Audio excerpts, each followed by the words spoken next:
Mais um podcast CRM Paraíba. Eu, Cláudio Orestes, estou hoje com Islan Nascimento, que irá falar sobre algumas questões de otorrinolaringologia. Doutor Islan, por favor, se apresente. Então, olá a todos, né? Meu nome é Islan, como bem disse Orestes. Sou otorrinolaringologista desde 1998, então já vai aí uns 25 anos aproximadamente, 20 e poucos anos. Formado aqui na Universidade Federal da Paraíba, né? E feita a residência lá no Hospital Servidor Público Estadual de São Paulo. E atualmente atuo como médico otorrinolaringologista lá no Hospital Universitário Lauro Vanderlei, da Universidade Federal da Paraíba, Campus 1, e no consultório privado, né? E é isso. Acho que rapidamente currículo médico. A gente está numa época meio complicada, né? Mudança de clima, muita chuva, pessoas dentro de casa e ambientes fechados.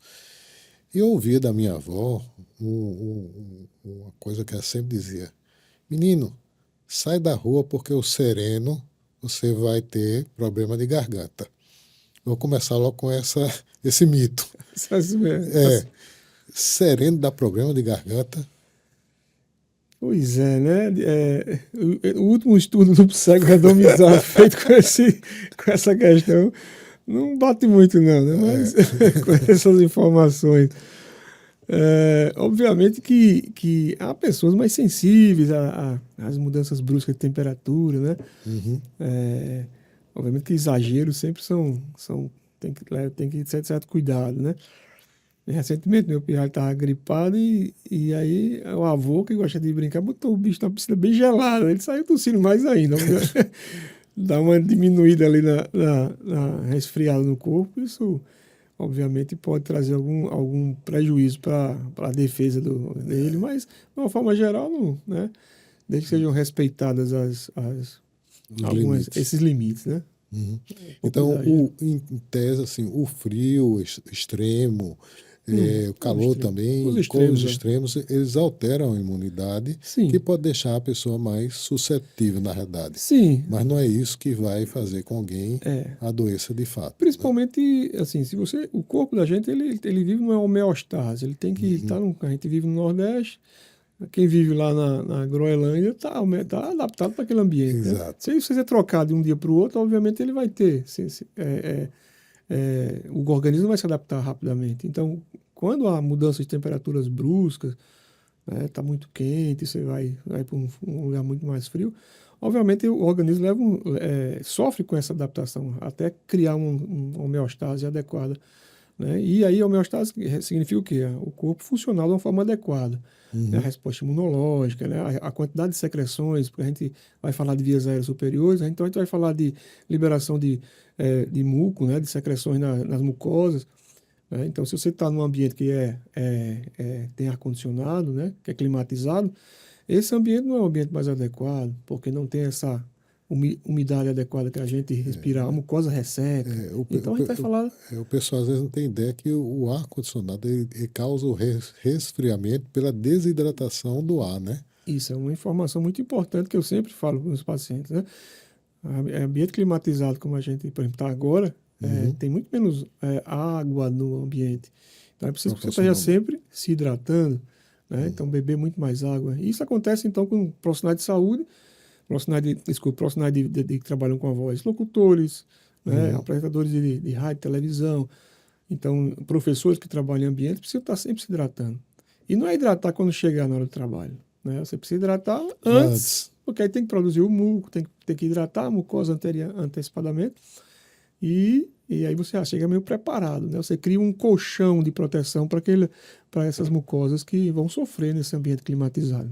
Então, o muco nem sempre representa alguma doença. É um mecanismo também... É um mecanismo de defesa. É um mecanismo de proteção da mucosa. A mucosa precisa estar umedecida, sempre, né? Bem umedecida. O excesso, obviamente, que também é uma forma de tentar se proteger contra qualquer agressão. Então, quando a gente está gripado, a gente aumenta a quantidade de muco. né? Uma forma de proteção também, de tentar limpar o nariz, de tirar aquelas impurezas, vírus ou uma bactéria, e vai tentando soltar e botar para fora, né? Lavar. Lavar o nariz com soro, né? Uhum, Remover essas secreções que a gente está sempre inalando, né? uhum. Então, o muco é um dos mecanismos de proteção, né? E ele tem que estar numa consistência adequada. Se essa consistência muda, por exemplo, num ambiente climatizado, o movimento natural desse muco, que é ser empurrado, né, do nariz da frente para trás, para a garganta, para a gente engolir tudo né, que não é Degluto. adequado, impureza, e vai para o estômago e vai ser digerido ali. Então, se ele não tem aquela consistência, ele vai ficar parado. Se está numa temperatura extrema, por exemplo, se você está numa temperatura muito fria, esse muco também vai parar, porque os cílios da mucosa também vão parar. Nas temperaturas excessivas também, aquela célula que vai movimentar aquele muco, que a gente não consegue ver, mas está lá se movimentando como se fossem pequenos cabelinhos, né? São os cílios. É a vassourinha. A vassourinha do nariz, né, que está limpando, não é isso daqui fora, não, é lá dentro, bem microscópio. É esses pelinhos. É microscópio, não dá para ver. Então, essa temperatura tem que ser adequada para esse muco. E a consistência do muco. Por isso que a gente tem que beber água. E o que é que provoca normalmente uma infecção de vírus aéreos? Quais são os principais agentes? Bom, então, as infecções de vias aéreas. Então, infecção, a gente pode também falar também de uma forma mais abrangente de inflamações, né? Uhum, Mas as infecções especificamente são micro-organismos. Então, nós temos dois tipos, obviamente, que são os vírus e as bactérias, né? E os vírus são muito mais frequentes, né? Pela sua fácil disseminação, pelo seu fácil contágio. Você está aqui conversando, né? Eu posso estou passando vírus para você, né? E vice-versa.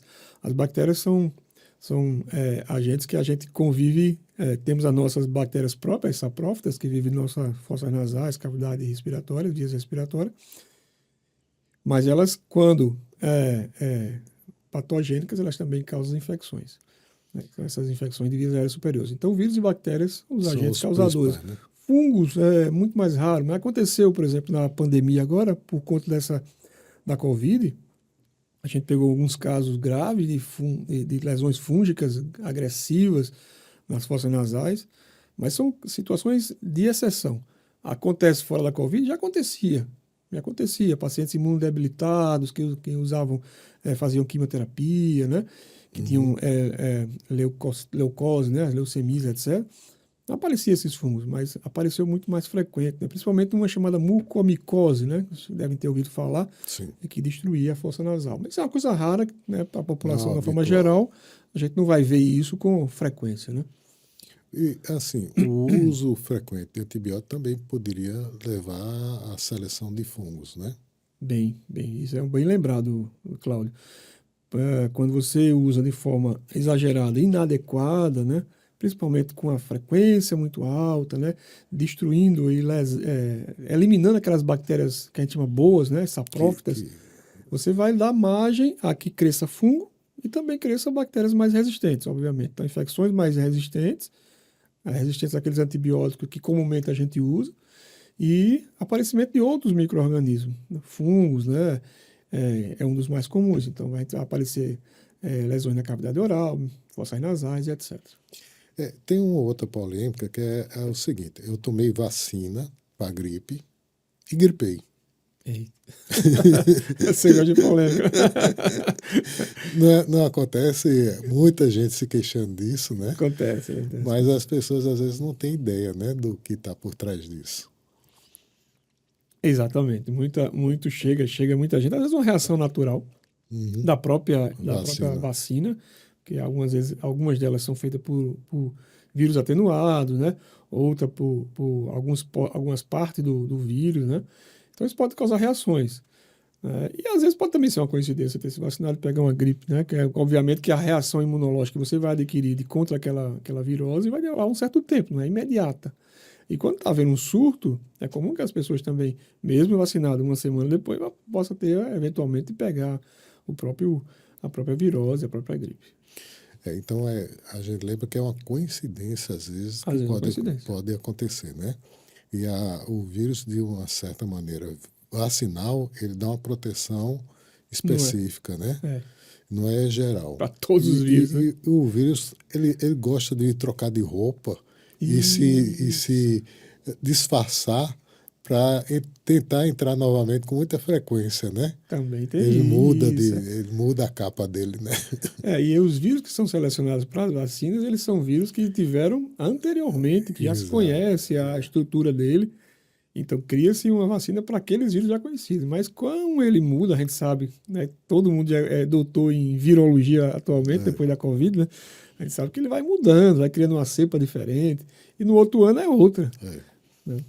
Além disso, tem uma coisa também que talvez esteja relacionada com a questão do frio. A chuva causa gripe. Chuva causa gripe. A Menino, primeira, sai da chuva, senão você vai gripar, não a é isso? primeira chuva, né? Aquela chuva que levanta poeira, que dá uma coceira no nariz, né? Você vem e levanta aquela sujeira, É, você dá umas espirradas boas, né? Aquele cheiro de chuva, né? Se você, causar gripe não vai causar, né? Obviamente exato. que não, né? Porque a gripe depende de outros fatores, né? A presença de micro-organismos, etc, né? Pode deixar você, se tiver um pouco de alergia, né? Com aquela poeira que levanta, né? Se você é, é, baixar muito a temperatura, ficar todo molhado, dormir de cabelo molhado, isso aí pode realmente causar uma certa diminuição das suas defesas da mucosa, porque, como eu disse, depende de temperatura do organismo, depende dessa homeostase que você pode quebrar com alguma situação dessa. E tem também a questão do confinamento, né? Pessoas muito juntas, Sim, aperto de mão, contato, né? exatamente. Por isso que a gente fala que nas épocas de inverno, né, onde a pessoa sai menos de casa, fica mais naqueles ambientes fechados, Uhum. pessoas, um gripado, tá todo mundo gripado, todo mundo vai acabar pegando e tendo contato pelo menos com aquele vírus. Alguns vão desenvolver uma forma mais branda, outros mais significativa sintomatologicamente. Eu trabalho muito com criança, eu vejo muito assim, curtir e compartilhar. Criança adora curtir e compartilhar a gripe, né? Então, se um está gripado na classe, passa para todo mundo, né? Sim, sim. Tá, aí tem que ter esse cuidado também, Eu tenho um né? filho de 4 anos e eu sei bem o que é isso. Toda semana é um vírus diferente.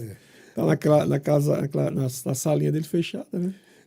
Mas a questão, muitas vezes, quando é uma rinite, quando é uma sinusite, que evolui, assim, a sintomatologia,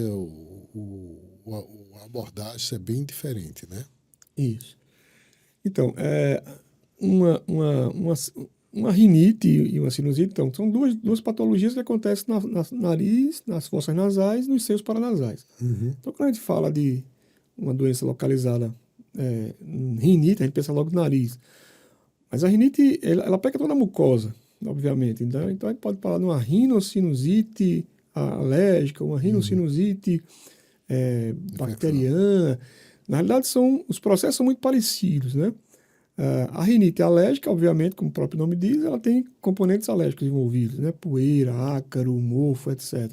Então você tem aquela história quase que regular, Uhum. né? Entrou em contato com o mofo, mudou um pouco o clima, você começa a desenvolver espirros, coriza e obstrução nasal. Uhum. A sinusite, para a gente classificar como uma rinocinusite, né? Porque, por exemplo, uma gripe, um resfriado, é uma rinocinusite também, mas só que Uhum. ela é uma inflamação localizada nos seios paranasais e narinas, mas com outro aspecto. Uma sinusite clássica seria uma sinusite bacteriana, que a gente poderia falar. Que aí você vai ter a produção de secreção catarral amarelada, Purulenta. esverdeada, purulenta, que a gente chama, né?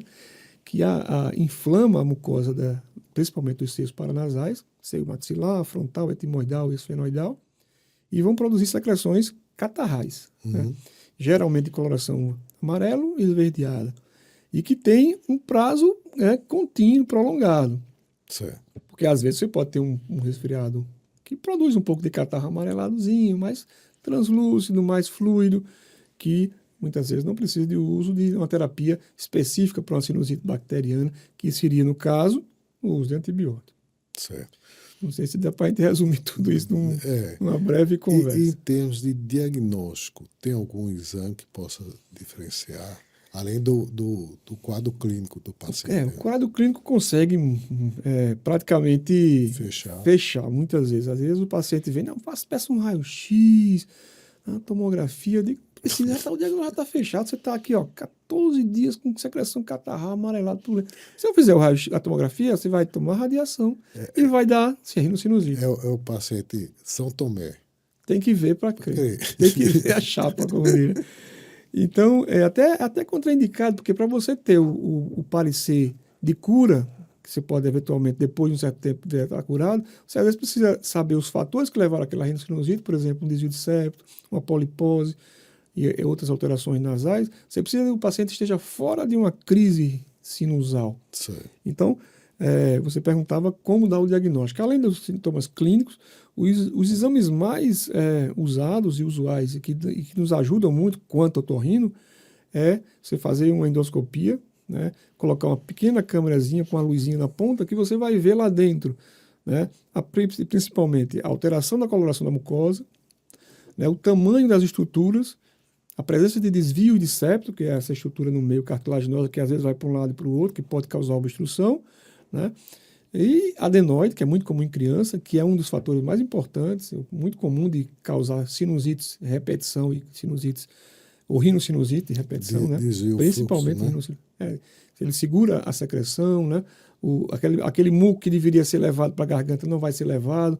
Quando ele gripa, aquele muco fica parado no nariz por causa da adenoide ou pela rinite. Então, isso é um fator gerador de sinusite ou rinocinusite de repetição. Então, tudo isso o exame vê. E o outro, que é o gold standard, que a gente chama, né, o padrão ouro, né, que dá o diagnóstico ali, é a tomografia computadorizada, né? Para diagnóstico, muito melhor, inclusive, do que a ressonância, do que muitos poderiam achar. Já a ressonância seria os casos de mais complicações, quando você pensa a sinusite evoluiu para um abscesso de olho, de órbita, ou está evoluindo para alguma coisa central, de sistema nervoso central, abscesso cerebral, etc. Então, basicamente isso. Em termos de procedimento cirúrgico, no quadro de sinusite, seria mais relacionado a complicações ou poderia ter fatores primários, por exemplo, algum cisto primário? Boa pergunta.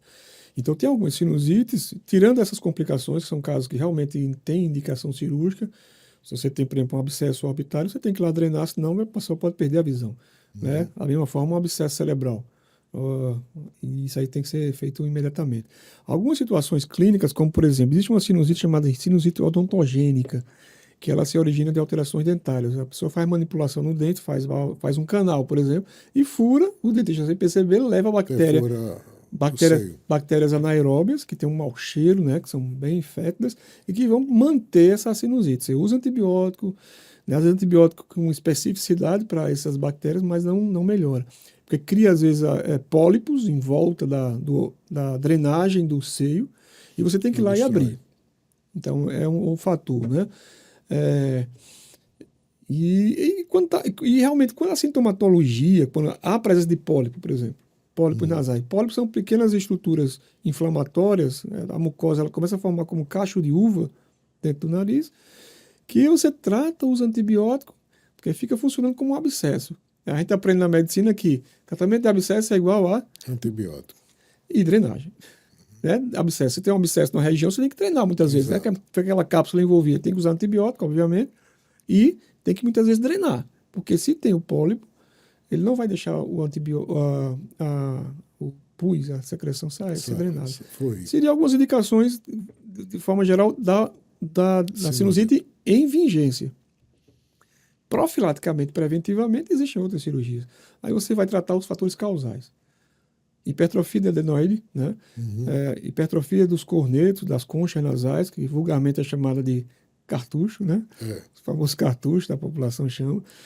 Desvio de septo, adenoide, cornetos nasais, e seriam basicamente essas. Ou algumas obstruções localizadas dos ossos de drenagem. Aí você vai abrir e desobstruir para que o fluxo desse muco que a gente falou no começo, ele possa acontecer. Mesmo que você gripe, o fluxo seja drenado de uma forma adequada.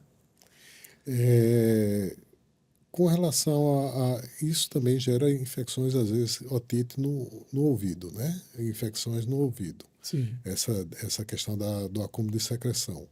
Bem como a amidalite já é mais à parte. Queria que falasse rapidamente sobre essas duas questões. Certo. Então, o ouvido ele tem uma comunicação com o nariz Uhum. através de um canalzinho chamado tuba auditiva. Essa tuba auditiva, ela pode levar a secreção do nariz para o ouvido. Isso acontece algumas vezes na sinusite. Hoje existe um tratamento para secreções nasais, que muita gente deve conhecer, que é a lavagem nasal de alto volume. Você dá uma pressão e tira muito catarro, mas ele também pode levar essa secreção Isso. em direção ao ouvido. Então, a gente vê meio que uma epidemia de otites acontecendo durante quadros gripais, quadros sinusais, né? Leva a secreção e inflama o ouvido. Então, isso é o que realmente pode acontecer. E o tratamento é específico também, usar antibiótico, ter paciência para aquele catarro sair do ouvido naturalmente, por onde ela entrou, ele vai sair, né? Certo. E as amigdalites seriam talvez poderiam fazer parte de um quadro, né? Ele é mais a amidalite em si bacteriana, né? Que seria a inflamação das tonsilas, que a gente vê aqueles pontos amarelos, pontos purulentos, né? E que muitas das vezes a gente precisa de um antibiótico porque ele abrevia, principalmente diminui a intensidade dos sintomas e abrevia o tempo de duração do processo infeccioso. Gostaria que deixasse um recado aqui para os nossos ouvintes, telespectadores, com relação aos cuidados para prevenir, de uma certa maneira, essas infecções. A gente já falou um bocado de situações que podem levar a isso, né? A questão de ficar em lugares fechados, né? O ambiente que a gente vive, se você for, todo médico, ele tem essa noção. A gente é fruto do meio, muitas vezes. Então, muitas das patologias são causadas por situações do meio que a gente vive e do modo de a gente viver. Então, cuidado com o ambiente, limpeza, né? Tirar sempre poeira, pó, evitar ambientes de aglomeração onde pessoas estão com quadros gripais, né? Contato com pessoas que tenham quadro de tosse, espirros, né? Mas principalmente as crianças, né? A limpeza do ambiente, trocar os lençóis com frequência para não gerar secreção em excesso, que também é um fator predisponente, né? Hidratar-se bem para ajudar que o próprio sistema imunológico, aquele muco que a gente fala que é muito importante, Seja ele seja eliminado. produzido e adequado para todos. Então a higiene, né? Esse contato mais frequente com pessoas doentes seria ser evitado. Seria uma breve orientação, que eu acho que todo mundo já deve saber um pouco disso, mas só reforçar. E outra coisa importante, lavar o nariz. Jogar soro no nariz seria uma medida de limpeza que eu acho bem interessante para quem tem rinite, quem tem sinusite de repetição, ou não. Ok. Então, só tenho a agradecer a sua participação e vamos encontrar em outra oportunidade, né? Opa, com certeza estamos à disposição.